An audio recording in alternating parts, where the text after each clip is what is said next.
देख रहे हैं स्पेशल रिपोर्ट न्यूज रूम से। आपके साथ मैं हूं अंजना ओम कश्यप। आज बात भारत तोड़ो गैंग पर गृह मंत्री अमित शाह के मास्टर स्ट्रोक की।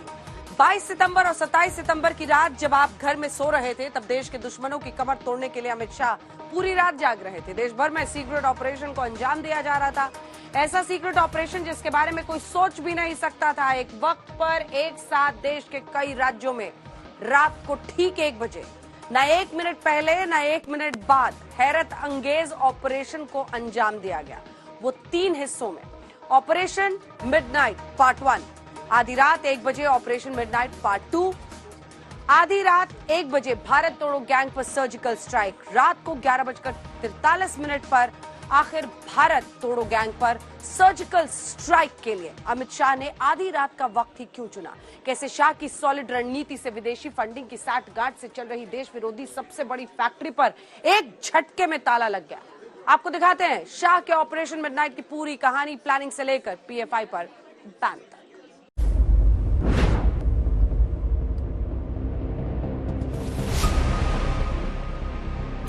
जगह गृह मंत्रालय, north block, Delhi. Secret operation at midnight को लेकर गृह मंत्रालय में हाई लेवल मीटिंग बुलाई गई। जम्मू कश्मीर से धारा 370 हटने से ठीक पहले हुई मीटिंग के बाद ये सबसे बड़ी दूसरी अहम मीटिंग थी। गृह मंत्री अमित शाह की अगुवाई में हो रही हाई लेवल बैठक में ईडी के director, NIA chief, IB chief, raw chief, केंद्रीय गृह सचिव और गृह मंत्रालय के सीनियर अफसरों ने अपनी सीक्रेट रिपोर्ट पेश कर दी थी। करीब 60 मिनट चली बैठक में कई विकल्पों पर चर्चा हुई और ऑपरेशन एट मिडनाइट के लिए 2 तारीख तय की गई। पहली 22 सितंबर और दूसरी 27 सितंबर। ऑपरेशन मिडनाइट को अंजाम देने में सबसे बड़ी चुनौती पूरब से पश्चिम, उत्तर से दक्षिण तक कानून व्यवस्था के बिगड़ने की थी। मतलब कि ऑपरेशन में जोखिम बहुत बड़ा था।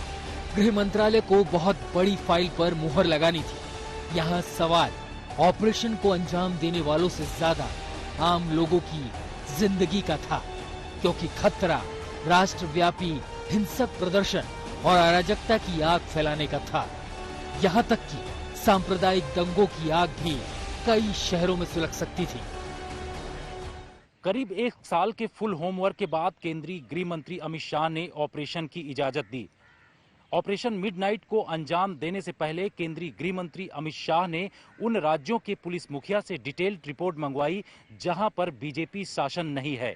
वो चाहते थे कि इन राज्यों के पुलिस रिपोर्ट के बाद बड़े एक्शन लिए जाएं, क्योंकि यहां पर अगर केंद्र बनाम राज्य सरकार हो जाएगा तो स्थिति अलग हो जाएगी। इस ऑपरेशन को पूरी तरीके से बेहतर करने के लिए अमित शाह ने इस तरीके की रिपोर्ट मंगवाई और इसके बाद उन्होंने 100% ऑपरेशन को स्ट्राइक रेट करने के लिए इस तरीके के बड़े कदम उठाए। ऑपरेशन मिडनाइट से पहले अमित शाह ने खास तौर पर उन राज्यों के पुलिस मुखिया से डिटेल रिपोर्ट मंगवाई जहां बीजेपी की नहीं बल्कि दूसरे पार्टियों की सरकारें हैं। मकसद ऑपरेशन मिडनाइट को लेकर केंद्र बनाम राज्य के तकरार की जगह तालमेल और भरोसा कायम रखना था। ऑपरेशन की कामयाबी ग्राउंड पर केंद्रीय एजेंसियों और राज्य की जांच एजेंसियों के तालमेल पर निर्भर थी। एक कड़ी भी कमजोर निकलती तो ऑपरेशन कामयाब नहीं होता। गृह मंत्री अमित शाह ने इस समस्या का समाधान निकाला। केरल में पीएफआई की जड़ें बहुत गहरी हैं और वहां लेफ्ट की सरकार है। अमित शाह ने केंद्रीय गृह सचिव को निर्देश दिया कि राज्यों के गृह मंत्रालय और पुलिस चीफ से खुद बात करें, पीएफआई की राष्ट्र विरोधी गतिविधियों की डिटेल शेयर करें और फिर ज्वाइंट ऑपरेशन की तैयारी करें। शाह की यह रणनीति पीएफआई के कमर तोड़ो ऑपरेशन का मूल मंत्र बन गई। तय हुआ कि ऑपरेशन मिडनाइट की जानकारी देश दुनिया को सुबह लगनी चाहिए, क्योंकि डिटेल लीक होने से पूरा ऑपरेशन एक झटके में खटाई में पड़ जाता। बड़ी बात ये कि ऑपरेशन मिडनाइट के लिए 30 सितंबर से शुरू होने वाले गृह मंत्री के जम्मू एंड कश्मीर दौरे की डेट को बदलना पड़ा, क्योंकि देश में पहली बार एक साथ एक वक्त पर 16 राज्यों में चिन्हित ठिकानों पर छापेमारी करनी थी, वो भी अलग अलग टीमों के द्वारा पूरा तालमेल बैठाते हुए। दरअसल ऑपरेशन में केंद्रीय जांच एजेंसियों को शामिल किया गया, राज्यों की पुलिस और एंटी टेरर टीम को साथ लिया गया। तय हुआ कि रात को ठीक 1 बजे छापेमारी की कार्रवाई शुरू होगी। कंट्रोल रूम से ठीक 1 बजे आधी रात घंटी बजी और 16 राज्यों में आतंकी गतिविधियों में संलिप्त पीएफआई यानी पॉपुलर फ्रंट ऑफ इंडिया के काडर पर नॉन स्टॉप छापेमारी शुरू हो गई। रात 1 बजे से शुरू हुई छापेमारी सुबह 5 बजे तक चली। इस दौरान जांच एजेंसियों ने 100 से ज्यादा गिरफ्तारियां की और आतंकी गतिविधियों से पीएफआई के डायरेक्ट लिंक से सबूत जुटा लिए।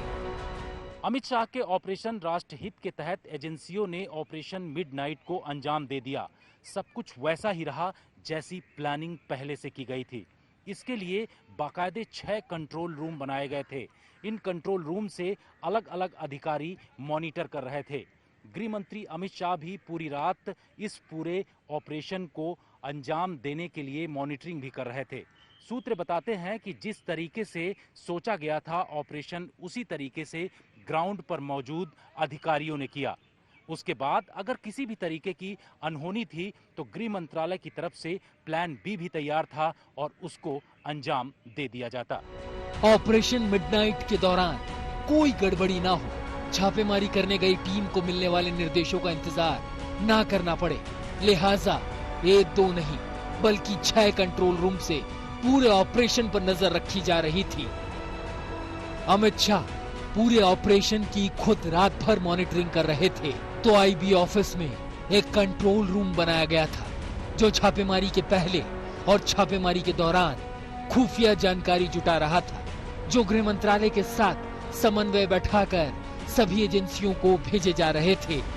एक कंट्रोल रूम गृह मंत्रालय में बनाया गया जो ऑपरेशन को अंजाम दे रही टीम को गृह मंत्री की सलाह पर सीधे निर्देश दे रही थी। एक कंट्रोल रूम एनआईए हेडक्वार्टर में बनाया गया जहां खुद पूरी रात डीजी मौजूद थे तो एनएसए यानी राष्ट्रीय सुरक्षा सलाहकार यानी अजीत डोवाल अपने दफ्तर में बने कंट्रोल रूम से ऑपरेशन पर नजर रख रहे थे। वहीं दक्षिण भारत के लिए 2 कंट्रोल रूम कर्नाटक और एक कंट्रोल रूम मध्य प्रदेश में बनाया गया था। कंट्रोल रूम बनाने के पीछे मकसद ये था कि देश में दिए जा रहे सबसे बड़े ऑपरेशन के पीछे किसी भी तरीके का कंफ्यूजन न रहे। सभी टीमों को सख्त निर्देश दिए गए थे कि इस ऑपरेशन को कैसे अंजाम देना है। समय समय पर गृह मंत्रालय के अधिकारियों ने इन टीमों को ब्रीफ भी किया था और ये जानकारी दी थी कि कब, कैसे और क्या करना है। 22 सितंबर को हुई छापेमारी के साथ ऑपरेशन मिडनाइट का पार्ट 1 पूरा हो गया। मिशन 100% कामयाब रहा। अब ठीक 4 दिन बाद ऑपरेशन मिडनाइट को एक बार और फिर अंजाम दिया जाना था। तैयारी पहले से पूरी थी। ऑपरेशन को प्लान के तहत 2 हिस्सों में बांटा गया। पहला पीएफआई के टॉप काडर पर कानूनी शिकंजा कसना, आतंकी गतिविधियों के सबूत जुटाना और दूसरा हिस्सा था पहले गए काडर से पूछताछ के बाद मिली डिटेल के आधार पर छापेमारी की लोकेशन को बढ़ाना और घटाना। ऑपरेशन सफल हो लिहाजा खास तौर पर एनआईए को शामिल किया गया था। वहीं एनआईए जिसने पीएफआई की पूरी कुंडली ऑपरेशन से पहले ही तैयार कर ली थी। छापेमारी की बाद जैसी आशंका थी पीएफआई ने वैसा ही किया, लेकिन हिंसक प्रदर्शन से निपटने की तैयारी पहले ही की जा चुकी थी। पीएफआई का काडर क्या कर सकता है, गृह मंत्रालय ने पूरी लिस्ट तैयार कर रखी थी। पीएफआई पर कानूनी एक्शन से पहले गृह मंत्रालय में पीएफआई डेस्क बनाया गया जिसका काम सिर्फ और सिर्फ पीएफआई से जुड़ी डिटेल जुटाना यानी पीएफआई की पूरी कुंडली तैयार करना, यानी पीएफआई कहां-कहां एक्टिव है, कहां से पैसा आता है और कैसे पीएफआई भारत तोड़ो एजेंडे को आगे बढ़ा रहा है। गृह मंत्रालय में पीएफआई डेस्क बनाने का प्लान सही साबित हुआ। यही वजह है कि ऑपरेशन की व्यूह रचना करने के लिए इस तरीके की कोशिश की गई। इस डेस्क में एनआईए, ईडी और आईबी के अधिकारियों को रखा गया। जानकारी यह है कि एनआईए के जो अधिकारी हैं इस डेस्क में जाकर के उन्होंने जहां टेरर लिंक की छानबीन की तो वहीं टेरर फंडिंग की छानबीन ईडी की तरफ से किया गया। तो आईबी की तरफ से बड़े स्तर पर खुफिया जानकारी इस पूरे प्लान को लेकर के जुटाई गई। तारीख 27 सितंबर, वक्त रात के 1 बजे। एक बार फिर कानूनी फंदे में आए आरोपियों से पूछताछ के बाद राष्ट्रव्यापी छापेमारी की गई। पीएफआई के ठिकानों से आतंकी एक्टिविटी में शामिल होने के पुख्ता सबूत जुटाए गए और उसके राजदारों को भी पकड़ लिया गया। यानी ऑपरेशन मिडनाइट पूरा हुआ। देश के अलग अलग हिस्सों में पीएफआई के पूरे नेटवर्क को आधी रात ध्वस्त कर दिया गया। पीएफआई का खजाना सीज हो गया और देश विरोध सोच को आगे बढ़ाने वाले दिमाग पर कानूनी शिकंजा कस दिया गया। ऑपरेशन मिडनाइट के चलते गृह मंत्रालय के पास पीएफआई के खिलाफ कई पर्याप्त सबूत आ चुके थे। अब ऑपरेशन था फाइनल स्टेज पर। बारी थी पीएफआई पर बैन लगाने की। गृह मंत्री अमित शाह की पूरे इस ऑपरेशन पर नजर रखने और इसके अलावा तमाम चीजों पर जानकारी अलग अलग राज्यों से हासिल करने के बाद इस तरीके से गृह मंत्रालय के पास जानकारियां पहुंच गई कि ये पूरा ऑपरेशन गृह मंत्रालय के लिए और पीएफआई पर बैन लगाने के लिए काफी आसान हो गया। तारीख 27 सितंबर, जगह गृह मंत्रालय। पीएफआई पर ऑपरेशन पार्ट 2 पूरा हो चुका था। अब दिल्ली में गृह मंत्रालय में टॉप सीक्रेट मीटिंग बुलाई गई। मीटिंग में केंद्रीय गृह सचिव, एनआईए डीजी, ईडी के डायरेक्टर, गृह मंत्रालय के counter terror and counter radicalisation के हेड ऑफिसर्स शामिल हुए। मीटिंग में आगे की रणनीति तय हुई। रणनीति ये कि आधी रात को ही पीएफआई समेत कई संगठनों पर बैन का नोटिफिकेशन तैयार होगा और कुछ यूं ऑपरेशन मिडनाइट पूरा हुआ, जिसे राष्ट्र विरोधी तत्वों के खिलाफ गृह मंत्री अमित शाह का मास्टर स्ट्रोक माना जा रहा है। पीएफआई पर बैन लगाने का फैसला बहुत बड़ा और कड़ा था। गृह मंत्री अमित शाह को ये पता था कि पीएफआई से निपटने के लिए किस तरीके की रणनीति होनी चाहिए। यही वजह है कि बैन से पहले गृह मंत्री अमित शाह ने कुछ महीनों में 15 से ज्यादा बैठकें की। इस बैठक में जहां जांच एजेंसियों के अधिकारी मौजूद थे तो वहीं गृह मंत्रालय के कई सीनियर अधिकारी इस मीटिंग में शामिल थे। इस हैरत अंगेज ऑपरेशन को अंजाम देने के लिए समय समय पर निर्णय लिए गए। यही वजह है कि इस ऑपरेशन में किसी भी तरीके की दिक्कत नहीं हुई और पीएफआई पर अंतिम तौर पर बैन लगाया गया।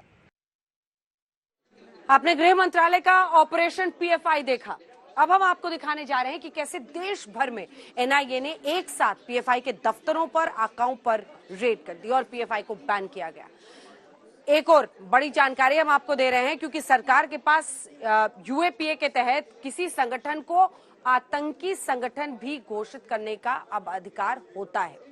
यूएपीए की धारा 35A के तहत केंद्र सरकार किसी संगठन के आतंकी गतिविधियों में लिप्त पाए जाने पर उसे आतंकी संगठन घोषित कर सकती है।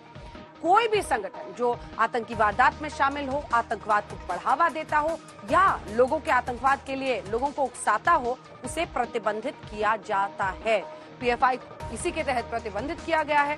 जी हाँ, आज से देश भर के 23 राज्यों में पीएफआई के दफ्तरों पर प्रतिबंध की सील लग चुकी है।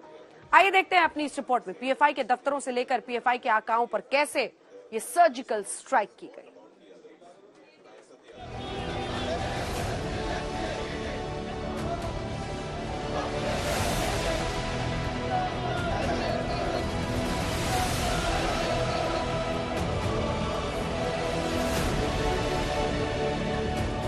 पीएफआई यानी पॉपुलर फ्रंट ऑफ इंडिया,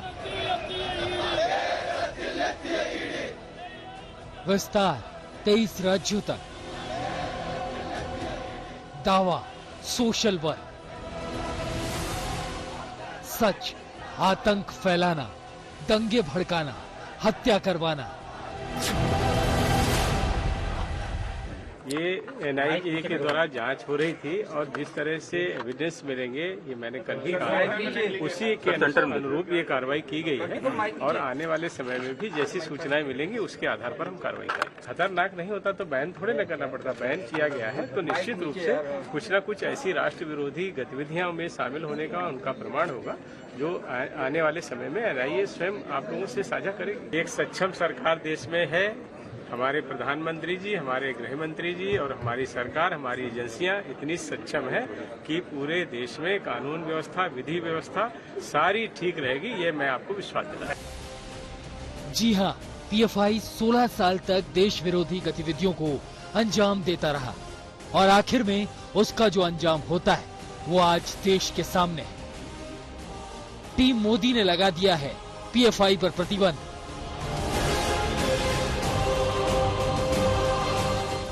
आज हम आपको देश के गृह मंत्रालय और गृह मंत्री अमित शाह के नेतृत्व में चले सबसे बड़े और सीक्रेट मिशन की इनसाइड स्टोरी बता रहे हैं। मंगलवार यानी 27 सितंबर तड़के लगभग 3 बजे थे। दिल्ली पुलिस के जवान दिल्ली में शाहीन बाग और निजामुद्दीन समेत 6 जिलों में रेड मारते हैं और पीएफआई से जुड़े 30 लोगों को हिरासत में लेते हैं। शाहीन बाग में इस एक्शन के बाद केंद्रीय पुलिस फोर्स को तैनात कर दिया जाता है और जामिया नगर में 2 महीने तक धारा 144 लागू कर दी जाती है। जामिया यूनिवर्सिटी एक सर्कुलर जारी करके छात्रों से गैदरिंग ना करने को कहती है क्योंकि सबसे ज्यादा गड़बड़ी की आशंका यही थी। और अगले दिन यानी 28 सितंबर की सुबह ऐलान कर दिया जाता है कि गृह मंत्रालय ने पीएफआई पर बैन लगा दिया है। लेकिन पीएफआई बैन करना कोई ऐसा काम नहीं था कि ऑर्डर दिया और हो गया। तो सुनिए कैसे पीएफआई पर गृह मंत्रालय की टीम ने राज्य दर राज्य शिकंजा कसा। उत्तर प्रदेश से पीएफआई के 44 लोग गिरफ्तार किए गए। दिल्ली से पीएफआई के लोग गिरफ्तार किए गए। महाराष्ट्र से पीएफआई के 43 लोग गिरफ्तार किए गए। कर्नाटक से पीएफआई के 72 लोग गिरफ्तार किए गए। असम से पीएफआई के 20 लोग गिरफ्तार किए गए। गुजरात से पीएफआई के 15 लोग गिरफ्तार किए गए। मध्य प्रदेश से पीएफआई के 21 लोग गिरफ्तार किए गए। कुल मिलाकर एनआईए देश भर में पीएफआई से जुड़े 106 लोगों को गिरफ्तार करती है और 250 लोगों को हिरासत में लेती है। देश में किसी भी प्रकार की असहिष्णुता, अराजकता, आतंकवाद, ये सब बंद करने के लिए ऐसे लोगों पर, ऐसे संगठनों पर बैन तुरंत ही लगाना चाहिए और जो कदम हमारे माननीय गृह मंत्री जी ने उठाया है हम उसकी भूरी भूरी प्रशंसा करते हैं। पीएफआई पर ताबड़तोड़ एक्शन करने के पीछे एक बहुत बड़ी वजह थी, वो ये कि नेशनल इन्वेस्टिगेटिव एजेंसी यानी एनआईए को आशंका थी कि अगर एक साथ पीएफआई और उसके सहयोगी संगठनों पर एक्शन नहीं हुआ तो कोई ना कोई सिर जरूर उठाएगा। एनआईए का एक मकसद और था, वो ये कि अगर पीएफआई के आकाओं को दबोच लिया तो मिशन सक्सेसफुल हो जाएगा। और आज की तारीख में पीएफआई की पूरी टेरर टीम शिकंजे में है। OMA Salam chairman PFI, EM Abdul Rahman vice chairman PFI, Anees Ahmad general secretary PFI, Nasruddin Alamram secretary PFI, Afsar Pasha secretary PFI, Mohammad Shafiq secretary PFI. प्रधानमंत्री नरेंद्र मोदी जी ने पीएफआई जो लगातार देश विरोधी गतिविधियों में शामिल है, जो देश को तोड़ने की साजिश बना रही है, जिनके पास से सारे ऐसे सबूत मिले हैं, उस पर प्रतिबंध लगाकर देश को सुरक्षित किया है। सारा देश, सारे देशभक्त भारतवासी नरेंद्र मोदी के हिंदुस्तान के शुद्धिकरण के अभियान में प्रधानमंत्री जी के साथ खड़े हैं। जैसे ही देश भर में पीएफआई के हेडक्वार्टर्स और उसके आकाओं पर छापेमारी पूरी हुई, 28 सितंबर को तड़के पीएफआई पर बैन की अधिसूचना पब्लिश कर दी जाती है। अब बैन के बाद पीएफआई के दफ्तरों से उसकी होर्डिंग्स, पोस्टरों को उतरवाना शुरू हो जाता है। हम सरकार ने जो फैसला किया है, ऐसी शैतानी ताकतों के खिलाफ, ऐसी आतंकवादी ताकतों के खिलाफ, ऐसी ताकतें जो ताकतें की हमारे देश में, हिंदुस्तान में आतंकवादी ताकतों की परछाई या प्रॉक्सी के तौर से लगातार कई वर्षों से काम कर रही थी, ये देश की सुरक्षा में और देश के हित में बड़ा फैसला है, कड़ा फैसला है। पीएफआई तो बैन हो गया, लेकिन बैन के बाद क्या नियम है वो भी आपको बता दे। एजेंसियां पीएफआई और उसके नेताओं की संपत्तियों को जब्त भी कर सकती है। पीएफआई के खातों में जमा रकम फ्रीज हो सकती है। 2016 में जब केंद्र सरकार ने जाकिर नाइक के संगठन इस्लामिक रिसर्च फाउंडेशन को प्रतिबंधित किया था, तब नाइक के बैंक अकाउंट और अचल संपत्तियों को भी जब्त कर लिया गया था। बैन लगने के बाद अगर कोई पीएफआई का सदस्य बनता है तो उसे 2 साल की सजा हो सकती है। मामला गंभीर हो तो दोषी को आजीवन कारावास और यहाँ तक कि कुछ परिस्थितियों में मौत की सजा भी दी जा सकती है। मोदी सरकार ने पीएफआई का खेल खत्म कर दिया है। अब अगर किसी का भी पीएफआई से लिंक मिला तो उसकी खैर नहीं। आज तक ब्यूरो। पीएफआई पर बैन के बाद अब उसे कहीं से कोई फंड नहीं मिलेगा, क्योंकि अभी तक यूएई, सऊदी अरब, बहरीन, कुवैत, कतार और ओमान से पीएफआई को फंडिंग हो रही थी। इस बैन के बाद सरकार पीएफआई और उससे जुड़े तमाम संगठनों की बिल्डिंग, फंड, बैंक खाते सब कुछ सीज कर रही है। लेकिन अब आपको दिखाते हैं कि पीएफआई पर वो सनसनीखेज खुलासे जो पिछले दिनों एनआईए के ऑपरेशन के दौरान हुए।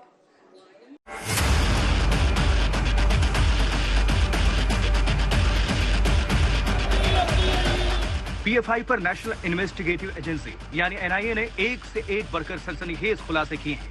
अब तक पीएफआई के जिन कारनामों और कारगुजारियों पर पर्दा पड़ा हुआ था, वो पर्दा एनआईए ने हटा दिया है। तो सुनिए, एनआईए की छापेमारी में मिले दस्तावेजों और संदिग्ध लोगों से पूछताछ में ये जानकारी मिली है कि हर राज्य के लिए पीएफआई का एक अलग मिशन था, लेकिन ट्रेनिंग लेकर आए लड़कों को हर मिशन से कनेक्ट करके रखा गया था। बिहार में हथियार फंडिंग के लिए नेपाल बॉर्डर का इस्तेमाल, राजस्थान को बनाया आतंक का सॉफ्ट टारगेट, सिर तन से जुदा का मॉड्यूल शुरू किया, मध्य प्रदेश को बनाया ट्रेनिंग सेंटर, पढ़े लिखे युवाओं को ट्रेनिंग दी, यूपी में 5 मुद्दों पर हिंसा भड़काने की कोशिश, धर्म के नाम पर उकसाया। 15 राज्यों के 93 ठिकानों पर 22 सितंबर को एनआईए और ईडी ने ऑपरेशन ऑक्टोपस के तहत सबसे बड़ी छापेमारी की और इस रेड के बाद जांच एजेंसी ने जो दावा किया उसने सबको हिलाकर रख दिया। जी हां, कोझिकोड से गिरफ्तार एफआई वर्कर शफीक पैसे के रिमांड नोट में ईडी ने कहा कि पटना में इस साल 12 जुलाई को प्रधानमंत्री की रैली में हमले की साजिश रची गई थी, जिसकी फंडिंग में शफीक पैसे भी शामिल था। इसके लिए संगठन ने पटना में ट्रेनिंग कैंप लगाया था और कई सदस्यों को ट्रेनिंग देने का काम किया गया था। बिहार में पटना के फुलवारी शरीफ के पीएफआई के दफ्तर में एनआईए और ईडी की छापेमारी हुई, तो यहां से मिले दस्तावेजों से पता चला कि भारत को 2047 तक इस्लामिक राष्ट्र बनाने की साजिश रची जा रही थी। नेपाल बॉर्डर के आसपास के इलाकों को ट्रेनिंग के लिए चुना गया था। बिहार में पीएफआई के काम करने का तरीका, बिहार के अंदरूनी हिस्सों में मस्जिदों को साधने की प्लानिंग, युवाओं को मार्शल आर्ट, तलवारबाजी सिखाने के लिए कैंप लगाए गए, जबकि राजस्थान में युवाओं को हिंसा फैलाने, हिंदू समर्थकों या मजहब के खिलाफ बोलने वालों को सबक सिखाने की ट्रेनिंग दी गई। एनआईए ने कोटा और 12 से कई संदिग्धों को हिरासत में लिया और पूछताछ में बड़े नेटवर्क का पता चला। उदयपुर में कन्हैयालाल हत्याकांड में पीएफआई के शामिल होने की बात भी सामने आई। सिर तन से जुदा करने के एजेंडे के तहत ही हत्या की गई और वीडियो जारी किया गया। राजस्थान में पीएफआई के काम करने का तरीका, पिछले 1 साल में हिंदू त्योहारों पर दंगे भड़काए गए, सोचे समझे साजिश के तहत पथराव और आगजनी। मध्य प्रदेश का खुलासा भी देख लीजिए। उज्जैन और इंदौर से गिरफ्तार लोगों से पूछताछ में पता चला कि देश विरोधी गतिविधियों में शामिल होने के लिए युवाओं 40,000 तक की सैलरी में प्रोफेशनल्स और। इस बीच राजस्थान की सियासत पर बड़ी खबर आ रही है, बल्कि यूं कह दीजिए कांग्रेस पार्टी की सियासत पर, क्योंकि अशोक गहलोत को सोनिया गांधी से मुलाकात का समय मिल गया है। कल सोनिया गांधी से अशोक गहलोत की मुलाकात होगी। पहले खबर आई थी कि शाम में वो आने वाले हैं 7 बजे के, लेकिन अब बताया जा रहा है कि देर रात तक वो दिल्ली पहुंचेंगे और कल सोनिया गांधी से मुलाकात के लिए अशोक गहलोत को वक्त मिल चुका है।